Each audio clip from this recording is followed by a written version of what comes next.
Bismillahirrahmanirrahim. Dear students, topic for the discussion is acids and bases, part 1. In this topic, we are going to discuss the following points. What are acids and bases? Arrhenius concept and limitations of Arrhenius concept, Bronsted-Lowry concept, examples of Bronsted acids and bases, conjugate acid-base pairs, classes of Bronsted acids and bases, and what are monoprotic acids and bases, polyprotic, amphiprotic acids and bases, strength of Bronsted acids and bases. Acids and basis, इसको समझने के लिए मुख्तलिफ theories साइंसदानों ने पेश की हैं, जिनमें ये तीन थ्योरीज जो हैं ये बहुत ज़्यादा कॉमनली इस्तेमाल होती हैं। इनकी डिटेल हम यहाँ डिस्कस करेंगे। There are three concepts of acids and bases currently in use, and each has its own specific advantages. So the students should understand all these three concepts. इन तीनों की अच्छी तरह समझ होनी चाहिए, क्योंकि ये तीनों ही आजकल इस्तेमाल होती हैं और हर एक का अपना अपना एडवांटेज है। Arrhenius concept, Bronsted-Lowry concept और Lewis concept. Arrhenius concept. Arrhenius proposed the concept of an acid and base in 1884. Arrhenius ने 1884 में एसिड्स और बेसिस को समझने के लिए एक कॉन्सेप्ट प्रपोज किया और कहा कि an acid is a compound that releases H positive ions in water, and a base is a compound that releases hydroxyl ions, OH negative ions in water. तो आर्हीनियस ने ये कहा कि एसिड एक ऐसा कंपाउंड है जिसको जब पानी में डाला जाए तो वो H पॉजिटिव आयंस को रिलीज करे, यानी वो H पॉजिटिव आयंस प्रोटॉन्स का डोनर हो इन वाटर। पानी में जब डाला जाए तो फिर वो प्रोटॉन्स डोनेट करे।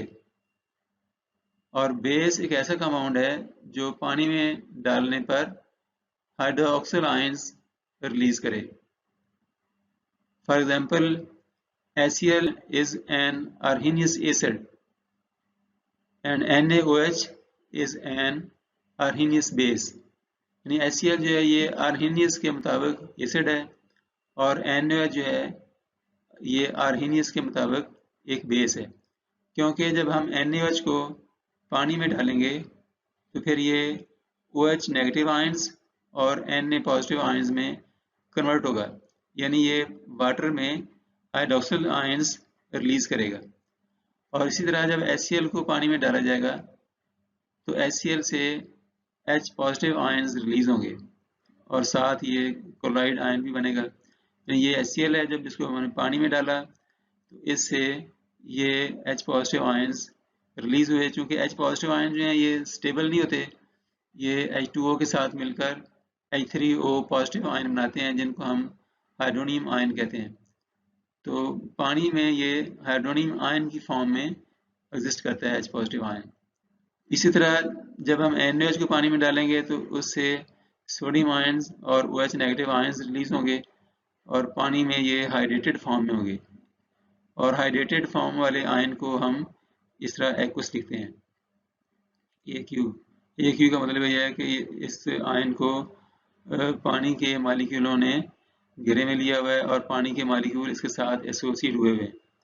इसका OH नेगेटिव आयन के साथ भी वाटर के मॉलिक्यूल एसोसिएटेड हैं और इसलिए हम इसको कहते हैं हाइड्रेटेड यानी एक्वस फॉर्म में। इसी तरह ये भी एक्वस प्रोटॉन और एक्वस क्लोराइड आयन है, इसको वाटर ने एसोसिएट किया हुआ है। तो यहाँ से हमें पता ये चला कि हर वो कंपाउंड जो पानी में H पॉजिटिव आयन्स रिलीज कर सकता हो वो एसिड कहलाएगा, और हर वो कंपाउंड जो पानी में हाइड्रोक्सिल आयन्स रिलीज कर सकता हो, हाइड्रोक्सिल आयन्स डोनेट कर सकता हो, उसको हम बेस कहेंगे। आर्हीनियस के कॉन्सेप्ट से एसिड और बेसिस को समझने के लिए बहुत मदद मिली, और बहुत सारे कंपाउंड्स को समझना बड़ा आसान हो गया। मिसाल के तौर पे HCl जो है ये एसिड है, H2SO4 एसिड है, एस्टिक एसिड है, HNO3 है ये एसिड है।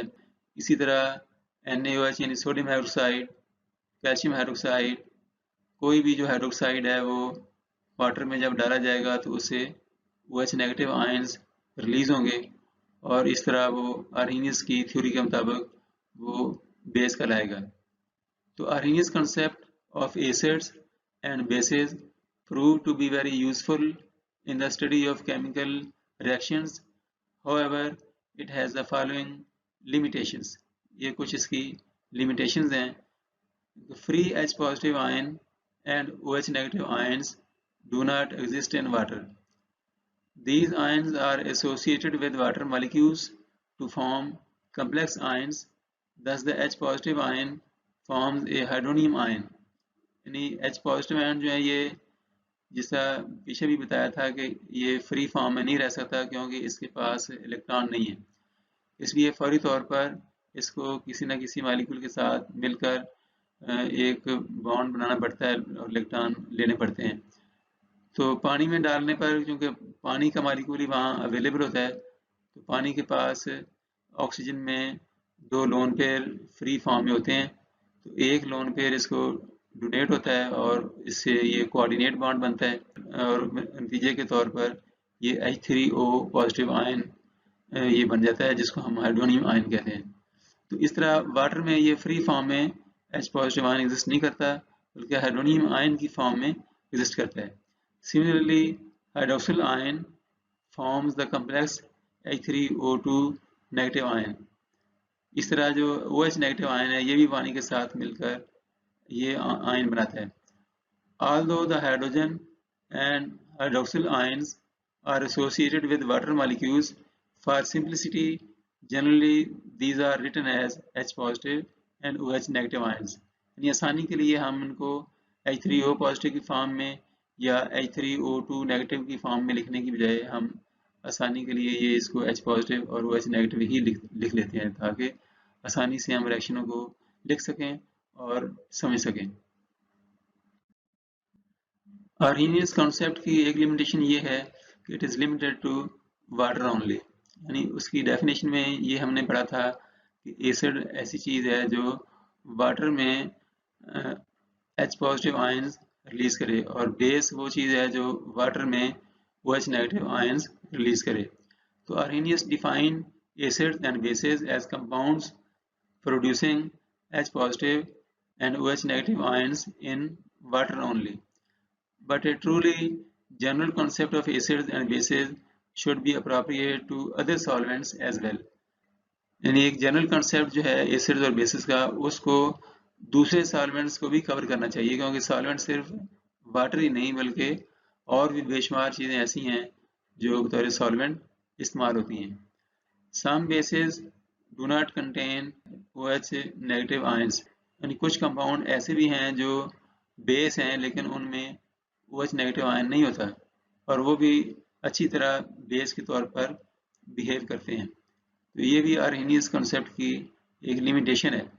Arrhenius base is one that produces OH negative ions in water. Yet there are compounds like ammonia, calcium oxide that are bases but contain no hydroxyl ions in their original formulation. यानी बेशुमार compound ऐसे भी हैं जो जिनमें OH negative ion नहीं होता लेकिन तभी वो बेस के तौर पर काम करते हैं, जिस तरह ये अमोनिया का मालिक्यूल है, कैल्शियम ऑक्साइड है, इस तरह और भी बेशुमार मालिक्यूल ऐसे हैं जो OH नेगेटिव आयन ना होने के बावजूद वो बेस के तौर पर काम करते हैं। ब्राउनस्टेड-लोरी कॉन्सेप्ट। आर्हीनियस कॉन्सेप्ट के बाद 1923 में ब्राउनस्टेड और लोरी ने ये इंडिपेंडेंटली ये एक कॉन्सेप्ट दिया एसिड्स और बेसिस का। In 1923, Bronsted and Lowry independently proposed a broader concept of acids and bases. तो इस concept के मुताबिक an acid is any molecule or ion that can donate a proton, H positive ion, and base is any molecule or ion that can accept a proton. यानी acid ऐसा molecule या ion acid कहलाएगा जो proton donate कर सकता हो, और base हम ऐसे मॉलिक्यूल या आयन या कंपाउंड को कहेंगे जो प्रोटॉन को एक्सेप्ट कर सकता हो। So it can be said that N acid is a proton donor while A base is a proton acceptor.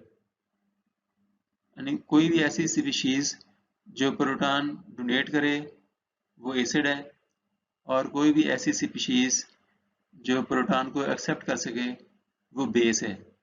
Species से मुराद है कोई मॉलिक्यूल या कोई आयन या कोई कंपाउंड। जिस तरह ये एक कंपाउंड है, any compound, it is donating this proton to this substance, so this substance will be called as base and this substance will be called as acid because it is donating proton and this substance is accepting the proton. तो कोई भी acid जो ब्राउनस्टेड-लोरी concept के मुताबिक behave करता हो और ब्राउनस्टेड-लोरी concept को क्वालिफाई करता हो, उसको हम ब्राउनस्टेड-लोरी एसिड कहेंगे या सिंपली ब्राउनस्टेड एसिड कहेंगे। इसी तरह कोई भी बेस जो ब्राउनस्टेड-लोरी कंसेप्ट के मुताबिक बिहेव करता हो और इसको क्वालिफाई करता हो, तो उसको हम ब्राउनस्टेड-लोरी बेस या सिंपली ब्राउनस्टेड बेस कहेंगे। Examples of Bronsted acids and bases: HCl gas and water. When dry HCl gas dissolves in water, each HCl molecule donates a proton to water molecule to produce hydronium ion. यानी जब हम HCl gas को पानी में हल करते हैं तो HCl का हर मॉलिक्यूल एक प्रोटॉन डोनेट करता है और उससे फिर हाइड्रोनियम आयन बनता है।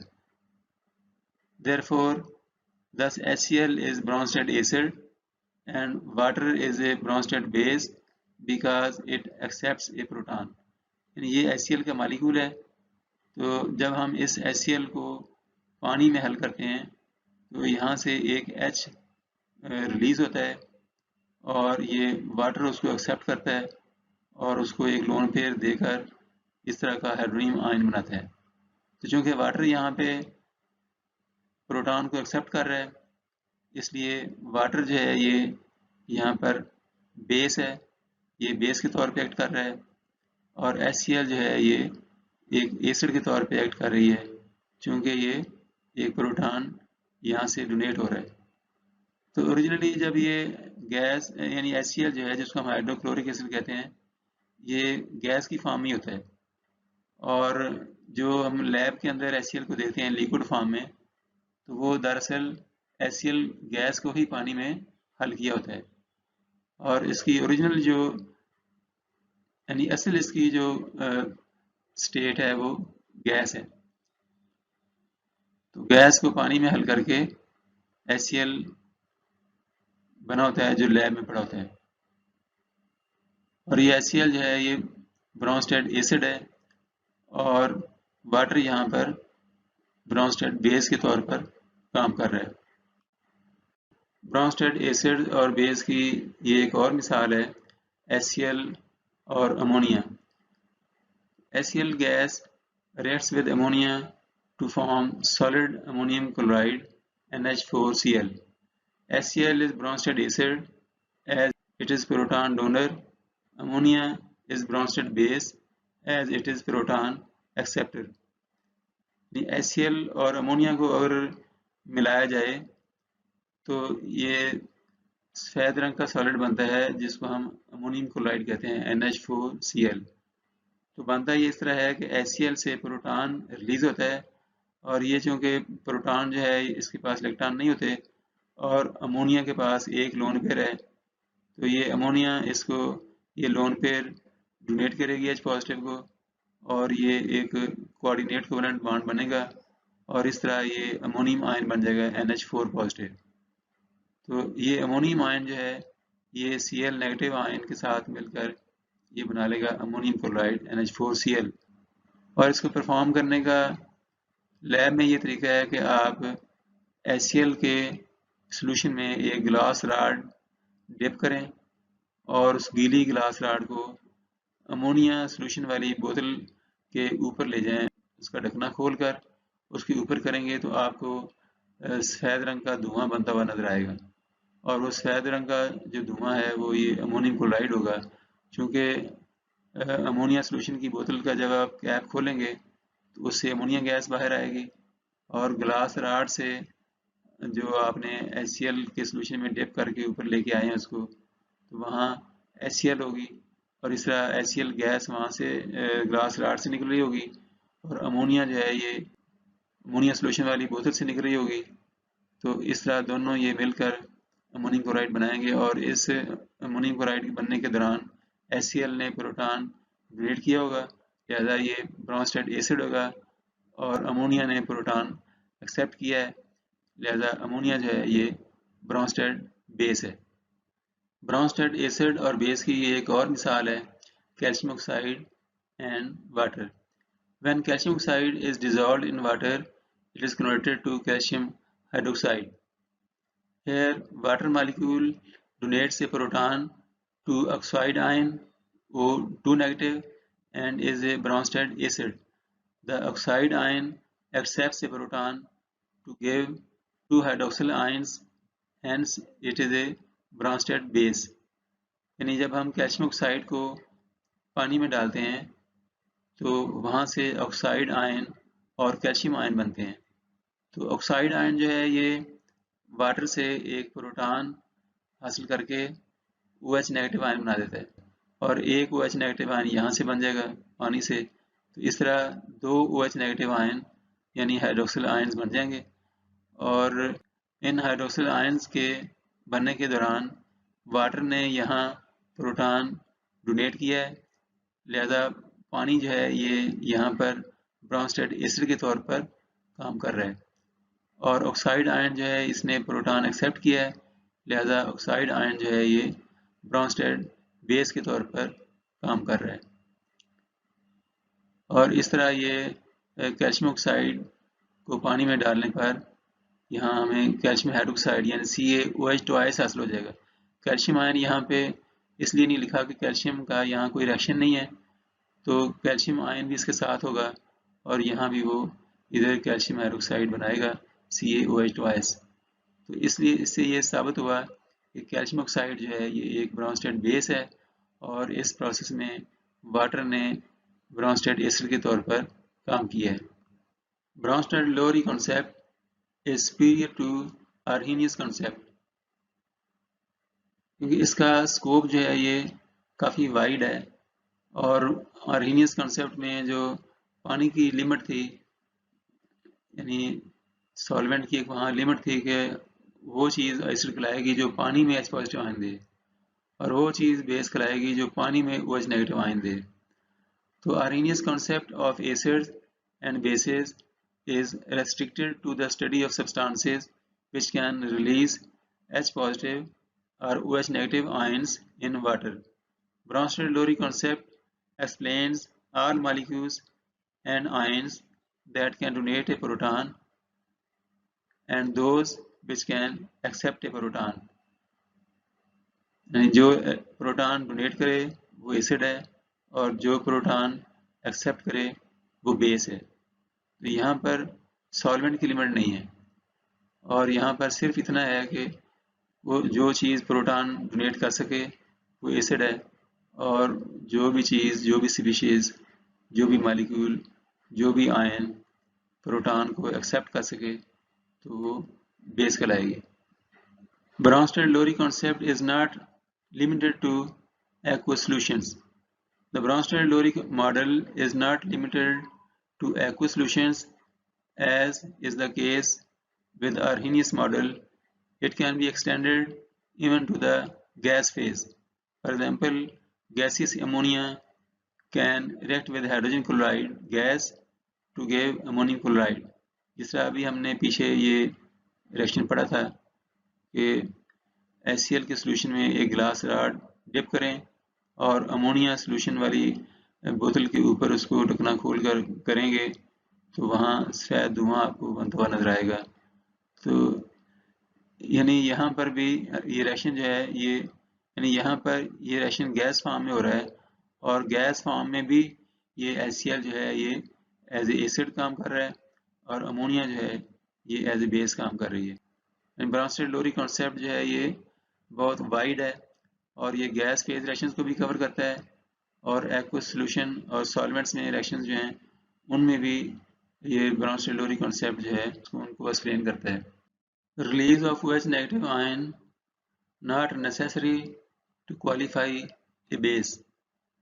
Arrhenius base is a substance that releases OH negative ions in water. यानी अर्हीनियस कॉन्सेप्ट के मुताबिक बेस हम उस चीज़ को कहते हैं जो हाइड्रोक्सिल आयन डोनेट करे इन वाटर, पानी की यहाँ वहाँ पे एक शर्त है।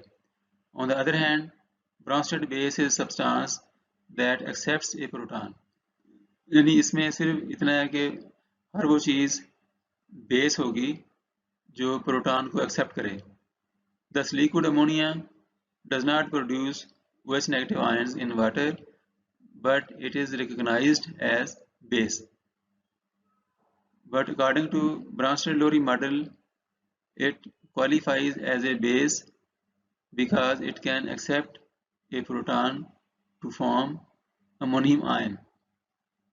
ये आर्हीनियस कॉन्सेप्ट के मुताबिक तो फिर अमोनिया को बेस नहीं होना चाहिए क्योंकि ये इसमें OH आयन नहीं है, लेकिन ब्रॉन्स्टेड-लोरी मॉडल के मुताबिक ये एक बेस है क्योंकि it can accept a proton और इसके पास जो लोन पेयर है वो इसको मिलता है H पॉजिटिव आयन को और एक कोऑर्डिनेट बॉन्ड बनता है और ये फिर अमोनियम आयन हासिल होता है हमें। Conjugate acid base pairs. In an acid base reaction, the acid HA gives up its proton and produces a new base. फर्ज करें कि एसिड बेस रिएक्शन के दौरान ये एक जनरल एसिड है HA और ये प्रोटॉन डोनेट करेगा और उसके बाद जब HA से H निकल जाएगा तो बाकी ये आयन बचेगा A नेगेटिव, क्योंकि H जो है यहाँ से H पॉजिटिव की फॉर्म में निकलेगा और इलेक्ट्रॉन यहाँ A के पास रह जाएगा, इसलिए इसके ऊपर एक नेगेटिव चार्ज आएगा। कॉन्जुगेट मीन्स रिलेटेड यानी मुंसलिक, उससे तल्लक वाला। The new base that is related to original acid is called a conjugate base. यानी ये कोई एसिड है HA, तो इससे जब H पॉजिटिव आयन निकल गया तो बाकी इससे जो चीज़ बची है वो ये A नेगेटिव है। अब A नेगेटिव एक ऐसा आयन है जिसके पास प्रोटॉन नहीं है, तो अब इसमें प्रोटॉन को एक्सेप्ट करने की सलाहियत मौजूद है और ब्रॉन्स्टेड-लोरी कॉन्सेप्ट के मुताबिक अब ये चीज़ है ये बेस के तौर पे काम कर सकती है। तो इसलिए जब एसिड से H निकल गया तो इससे जो चीज़ बनी वो एक बेस बन गई जिसका तल्लक है इस एसिड के साथ, जो इसके साथ रिलेटेड है। इसलिए हम इसको कहते हैं कॉन्जुगेट एसिड बेस पेयर। यानी एसिड से जब प्रोटॉन निकल गया तो इससे एक बेस बना जिसको हम कहेंगे कॉन्जुगेट बेस, और इस तरह वो प्रोटॉन जो एसिड से निकला वो बेस ने एक्सेप्ट किया, इस बेस ने, और उसके बाद ये बन गया HB। अब यहाँ पे चार्ज नहीं है क्योंकि यहाँ H पॉजिटिव आयन आ गया इसके साथ और ये एक पॉजिटिव आयन और एक नेगेटिव आयन जब मिलेंगे तो न्यूट्रल चीज़ बनेगी। तो यहाँ Hb बन गया। अब ये Hb जो है ये एक ऐसी स्पीशीज है जिसके पास एक प्रोटॉन है और ये प्रोटॉन डोनेट कर सकती है किसी भी मौके पर, लिहाजा ये एसिड है और इसको हम कहेंगे ये कॉन्जुगेट एसिड है इस बेस का। तो ये दोनों जो हैं ये आपस में रिलेटेड हैं और ये दोनों आपस में कॉन्जुगेट एसिड बेस पेयर है और ये दोनों जो हैं ये आपस में कॉन्जुगेट एसिड बेस पेयर है। So similarly, the original base, after accepting a proton, gives a new acid Hb, which is called a conjugate acid. The acid Ha and the conjugate base A negative that are related to each other by donating and accepting a single proton are said to constitute a conjugate acid-base pair. It may be noted that in any acid-base reaction, there are two conjugate acid-base pairs. यहाँ आपको ये बात अच्छी तरह note करनी चाहिए कि किसी भी एसिड बेस रिएक्शन के दौरान दो कॉन्जुगेट एसिड बेस पेयर बनते हैं। मिसाल के तौर पर अमोनिया को जब हम, ये अमोनिया गैस होती है और इसको जब हम पानी में हल करते हैं तो पानी से एक प्रोटॉन रिलीज होता है और अमोनिया उसको लेकर उसे अमोनियम आयन बनाती है और पानी जो है जब इससे प्रोटॉन निकल जाता है बाकी बच जाता है OH नेगेटिव आयन। तो इस तरीके से ये अमोनिया जो है इससे बना NH4 पॉजिटिव।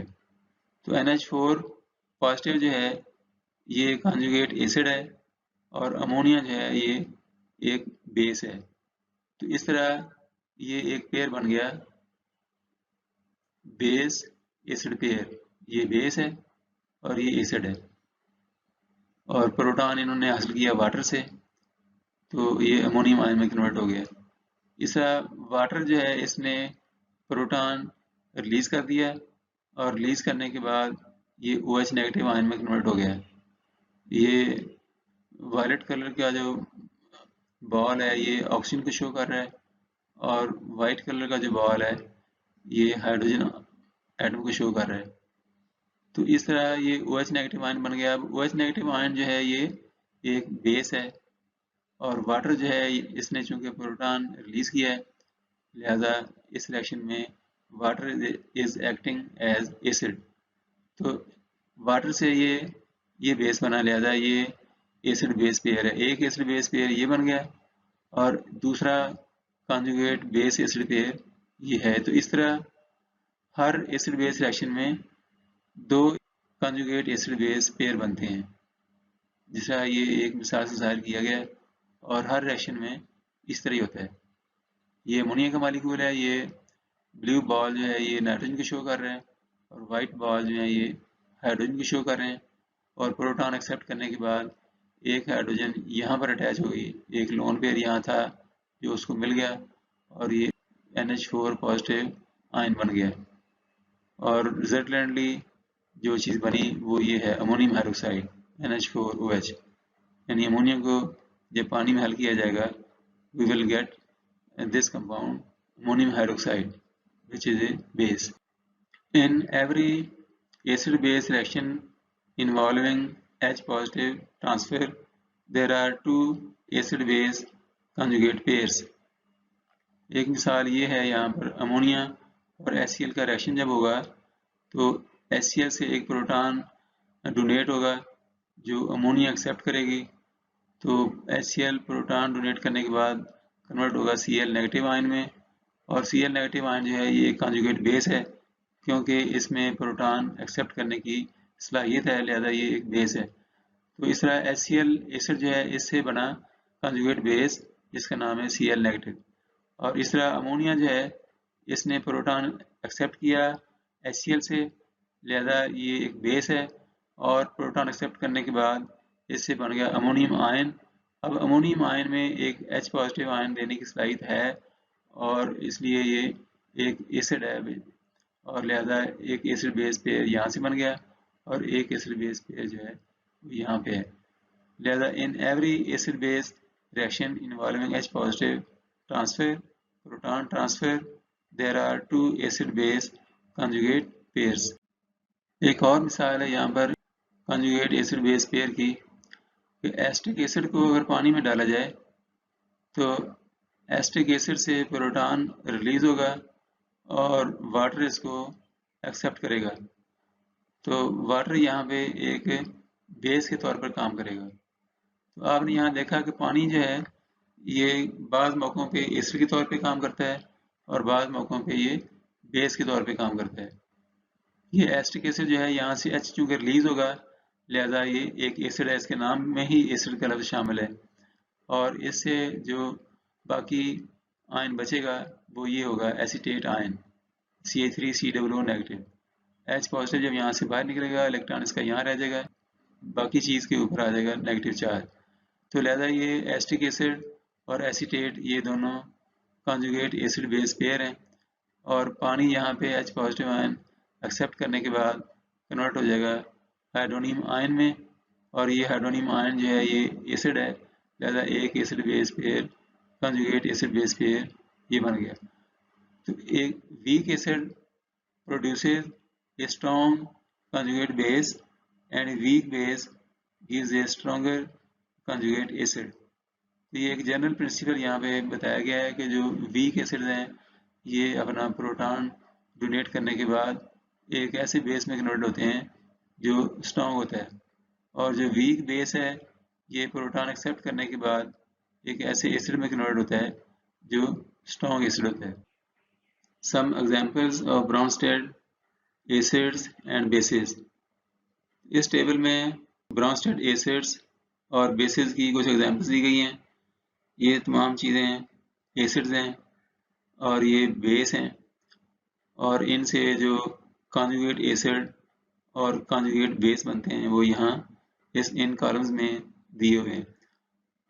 HCl एक एसिड है, इसने प्रोटॉन डोनेट किया और वाटर ने ये प्रोटॉन एक्सेप्ट किया और इससे बन गया हाइड्रोनियम आयन। तो वाटर और हाइड्रोनियम आयन ये आपस में बेस और कॉन्जुगेट एसिड का पेयर है और HCl से जो चीज़ बाकी बची वो Cl नेगेटिव है और Cl नेगेटिव जो है ये कॉन्जुगेट बेस है, लिहाजा HCl और Cl नेगेटिव ये कॉन्जुगेट एसिड बेस पेयर है। इस तरह ये नाइट्रिक एसिड से H रिलीज हुआ, वाटर ने इसको एक्सेप्ट किया तो वाटर से बन गया हाइड्रोनियम आयन और HNO3 से ये बाकी बच गया नाइट्रेट आयन NO3 नेगेटिव। तो HNO3 और नाइट्रेट ये कॉन्जुगेट एसिड बेस पेयर है। वाटर और हाइड्रोनियम आयन ये आपस में कॉन्जुगेट एसिड बेस पेयर है। ये बाइकार्बोनेट आयन और वाटर के मिलने से ये हाइड्रोनियम आयन और कार्बोनेट आयन बनता है। बाइकार्बोनेट से एक H रिलीज होता है और वाटर उसको एक्सेप्ट करता है जिससे हाइड्रोनियम आयन और कार्बोनेट आयन बनता है। इस तरह ये एसिटिक एसिड से एक H रिलीज होगा और वाटर उसको एक्सेप्ट करके हाइड्रोनियम आयन में कन्वर्ट होगा और एसिटिक एसिड का मॉलिक्यूल जो है ये एसीटेट आयन में कन्वर्ट होगा। इस तरह हाइड्रोजन साइनाइड से H रिलीज होगा, वाटर से बनेगा हाइड्रोनियम आयन और HCN से बनेगा साइनाइड आयन Cn नेगेटिव।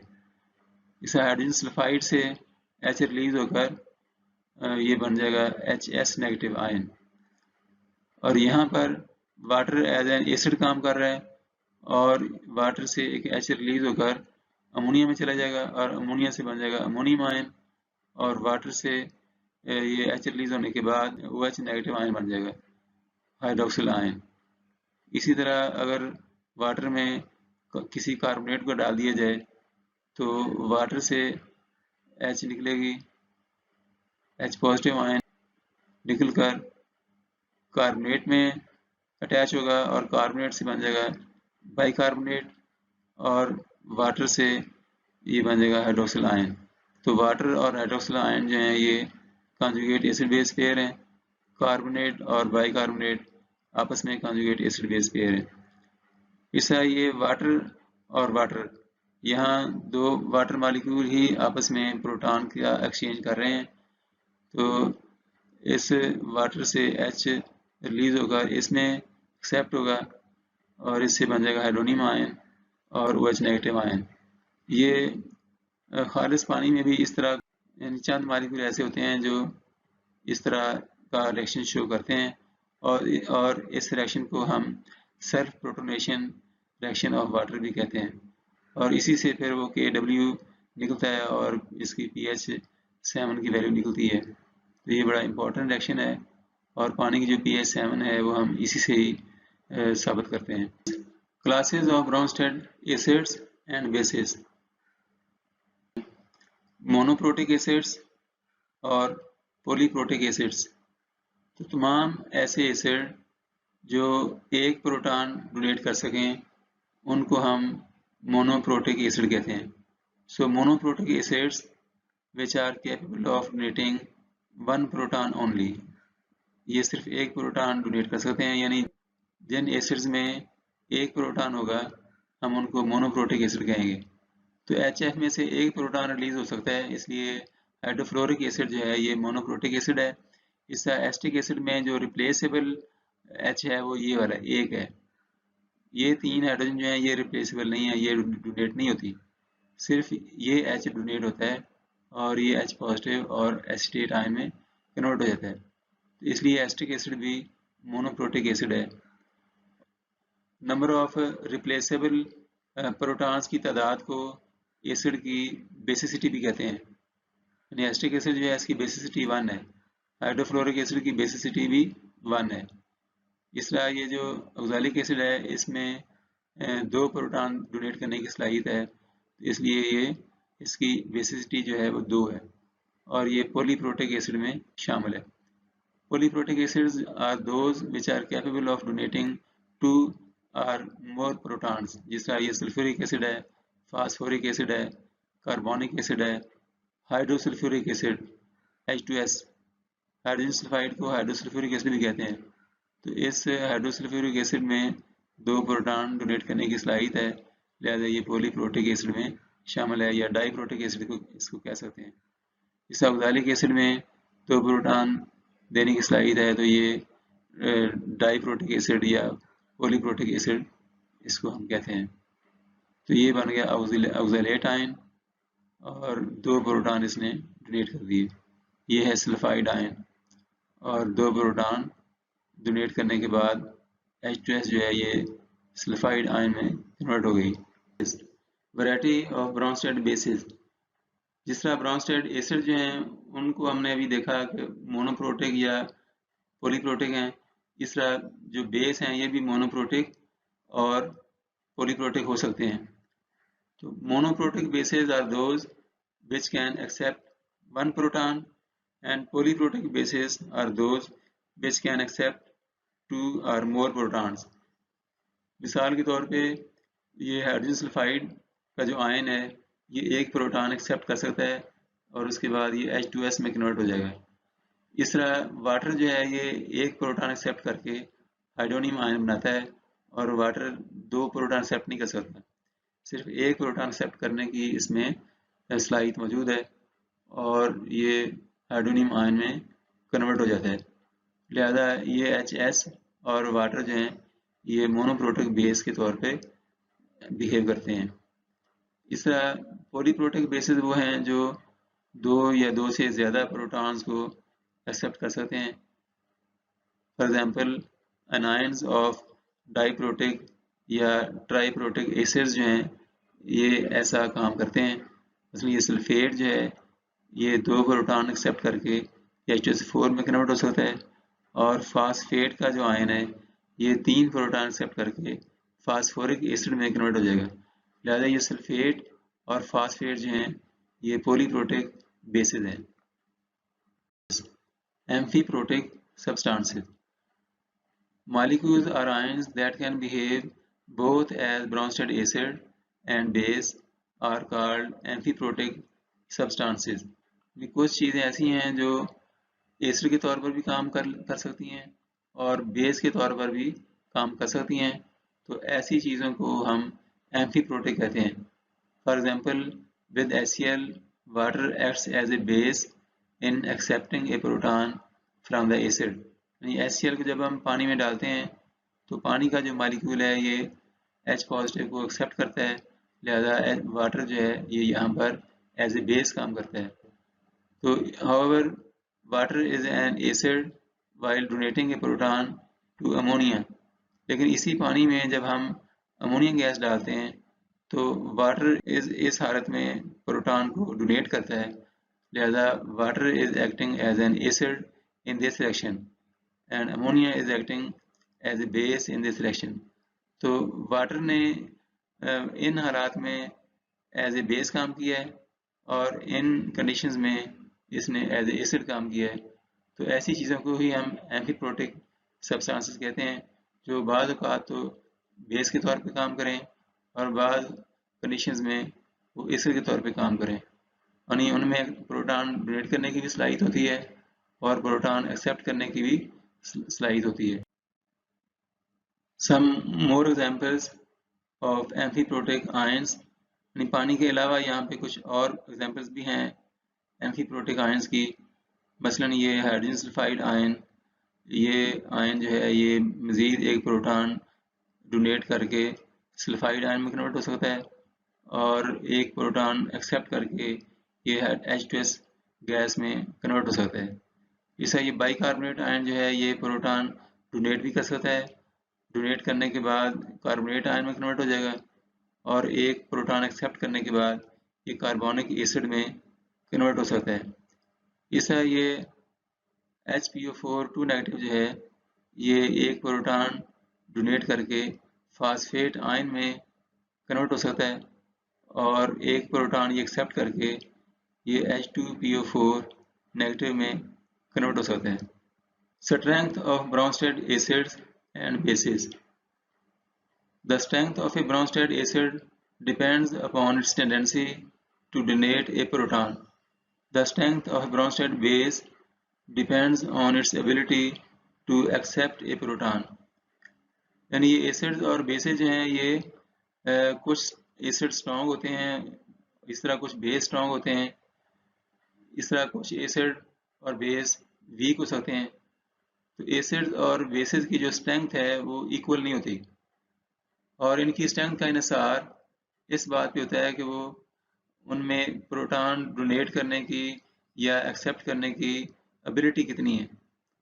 तो एसिड ऐसा एसिड जो है वो स्ट्रॉन्ग कहलाएगा जिसमें प्रोटॉन डोनेट करने की सलाहियत ज़्यादा हो और ऐसा बेस जो है वो स्ट्रॉन्ग कहलाएगा जो प्रोटॉन एक्सेप्ट करने की सलाहियत ज़्यादा रखता हो। For example HCl is nearly 100% ionised in water और इसलिए HCl जो है ये स्ट्रॉन्ग है as compare to weak acids.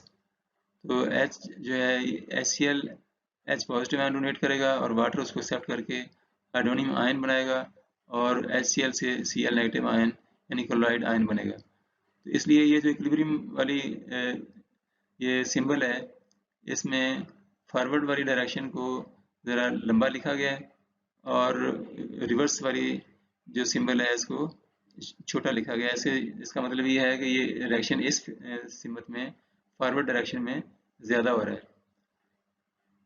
A strong acid has a weak conjugate base और strong base जो है it has a weak conjugate acid। तो ये जो डेफिनेशन यहाँ लिखी गई हैं ये एक जनरल डेफिनेशन हैं। ये जनरल डेफिनेशन हैं कि ऐसा एसिड जो है स्ट्रॉन्ग होगा जो जिसमें प्रोटॉन देने की टेंडेंसी ज़्यादा है, ऐसा बेस जो है वो स्ट्रॉन्ग होगा जो प्रोटॉन एक्सेप्ट करने की ज़्यादा एबिलिटी रखता हो। लेकिन इनकी जो क्वांटिटेटिव डिटर्मिनेशन है वो हम करते हैं Ka और pKa वैल्यू से और pKa और Ka जो वैल्यूज़ हैं ये क्या होती हैं और कौन से एसिड स्ट्रॉन्ग होते हैं, कौन से बेस स्ट्रॉन्ग होते हैं, इसके लिए जो नेक्स्ट लेक्चर है पार्ट 2 उसको आप ज़रूर सुनें और समझें तो ये कंसेप्ट आपका वहाँ क्लियर होगा। तो Ka वैल्यू जो है इसे हम जाहिर करते हैं कि कौन सा एसिड स्ट्रॉन्ग है। जिस एसिड की Ka वैल्यू यानी एसिड डिसोसिएशन कांस्टेंट उसको कहते हैं, Ka वैल्यू जिस एसिड की ज़्यादा होगी वो स्ट्रॉन्ग होगा। इस तरह बेस के लिए Kb वैल्यूज होती हैं, तो जिस बेस की Kb वैल्यू ज़्यादा होगी वो स्ट्रॉन्ग होगा। तो इनको समझने के लिए पार्ट 2 जो है वो अच्छी तरह आपको देखना पड़ेगा और उसके बाद ये कॉन्सेप्ट आपका क्लियर हो जाएगा इंशाल्लाह। एसिड बेस के टॉपिक का पार्ट 1 यहाँ पर मुकम्मल हुआ। इसमें हमने 2 कॉन्सेप्ट्स पढ़े हैं। पार्ट 2 में हम ल्यूइस कॉन्सेप्ट पढ़ेंगे और कुछ मज़ीद टॉपिक पढ़ेंगे। तो एसिड और बेसिस को मुकम्मल समझने के लिए इस टॉपिक के तमाम पार्ट्स जो हैं उनको देखें और उनको अच्छी तरह समझें, और अपने कमेंट्स और अपने क्वेश्चंस जो हैं ये कमेंट सेक्शन में ज़रूर लिखें, और अपने क्लास फेलोज़ के साथ भी इसको ज़रूर शेयर करें।